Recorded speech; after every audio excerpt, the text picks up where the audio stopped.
भानामती करून अल्पवयीन मुलीवर भोंदूबाबानं अत्याचार केल्याचा प्रकार नुकताच समोर आलाय। या प्रकरणात महिला एजंट असलेल्या पन्हाळा तालुक्यातील सातवे इथल्या सुप्रिया हिम्मत पवार हिला अटक करण्यात आली आहे।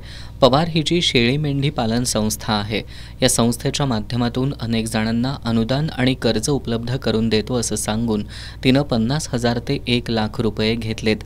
मात्र कुणालाही अनुदान किंवा कर्ज उपलब्ध करून दिलेलं नाही। अनेकांनी तिच्याकडे पैशासाठी तगादा लावला, मात्र तिनं आपली पोलीस खात्यामध्ये वरिष्ठ स्तरापर्यंत ओळख असून तुम्ही माझ्या पाठीमागे पैशाचा तगादा लावला तर मी तुम्हाला अन्य कोणत्या तरी खोट्या गुन्ह्याखाली अटक करायला लावीन अशी धमकी ती देत होती।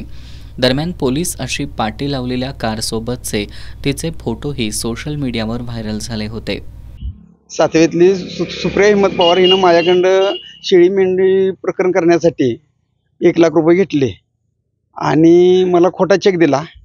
प्रकरण झालं नाही, माझी फसवणूक झाली आणि मी पैसे मागासारखं वरच्यावर लागल्यानंतर तिनं मला खोटा चेक दिला।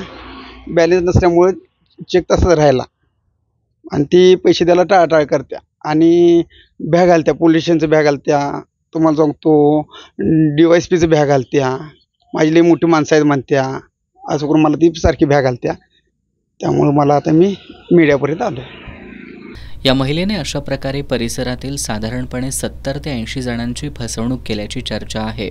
अल्पवयीन मुलीवर अत्याचार प्रकरणात तिला अटक झाल्यानंतर गुंतवणूक करणाऱ्या लोकांनी तिच्या विरोधात तक्रार द्यायला सुरुवात केली आहे। तिनं अशा प्रकारचे अजून काही गुन्हे केलेत का, किंवा अल्पवयीन मुलींच्या बाबतीत तिनं अन्य काही प्रकार केला आहे का, याबाबत पोलिसांनी सखोल चौकशी करण्याची गरज आहे।